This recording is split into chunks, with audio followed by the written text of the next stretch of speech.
Ladies and gentlemen, reka twongere tubahe ikaze cyane nanone tubasuhuza twifuza ishyano hirya mu byo muzi gukora byose.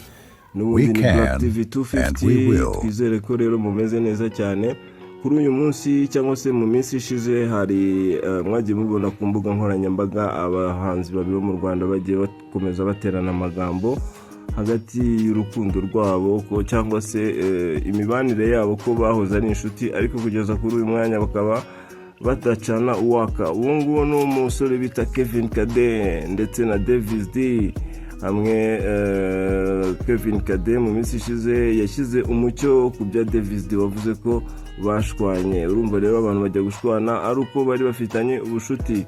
Umuhanzi Ngabo Richard uzwi nka Kevin Kade yatangarije igihe.com ko atigeze ashwana na mugenzi we Ikishaka David uzwi nka Davis D uherutse kwerura, akavuga ko hari ikibazo bafitanye.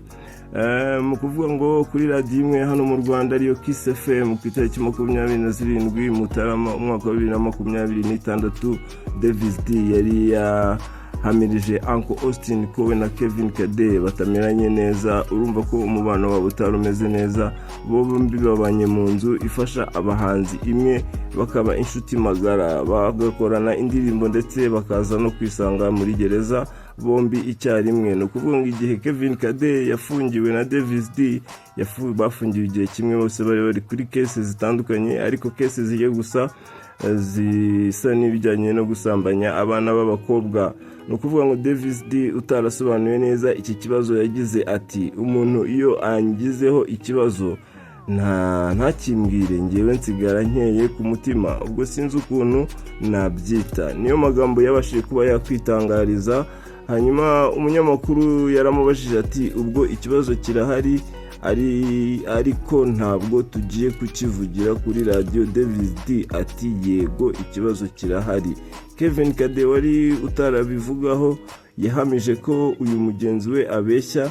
Yabitangarije mu nkuru yavuga ko we na Davis D nta kibazo bafitanye, ubu nanjye nkora ibyanjye nawe agakora ibye. Uwo ni Kevin Kade. Iyo umuntu ari kuba munini hari abantu benshi bagenda bamuva iruhande, ni ibintu bibaho. Niyo umuntu ari kuba mutoya asubira inyuma hari abo atakaza, ni nako isi imeze rero. Ayo ni amagambo ya Kevin Kade avuga ko ubwo ari gutera imbere hari abantu bagenda bamucikaho cyangwa se bamwegereza, ariko nanone ndahamya neza nizeye ko Kevin Kade atarabasha kuba yagera ku rwego rwa Davis D, kuko bikurikije project za Davis D ugakurikiza na project za Kevin Kade, Davis D amuri imbere cyangwa se hari ibintu byinshi cyane amurusha kuba amurusha izina ryo hejuru cyane.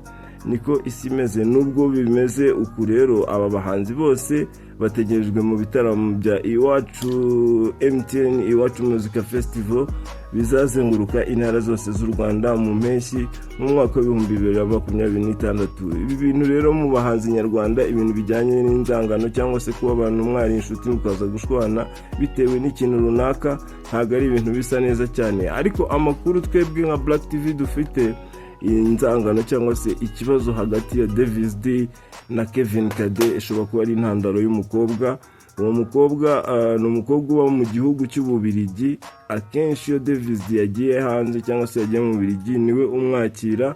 Kevin Kade rero bivuga ko we n'umubano wa Davis D ndetse n'uwo mukobwa uba muri Belgique, Kevin Kade bitajya bimushimisha. Nimba yari azi ko ari we sheri we, nimba ariko yaramwijeje urukundo, nibyo ntabasha kumenya. Hanyuma rero inkuru tubafite kuri uyu munsi niyo nkuru y'umuhanzi Kevin Kade ndetse na Davis D. Reka tugere tubashakira n'andi makuru agiye atandukanye. Iyi ni Black TV 250. Peace and love, much respect. Turabakunda cyane. Amahoro y'Imana akomeze kubana namwe.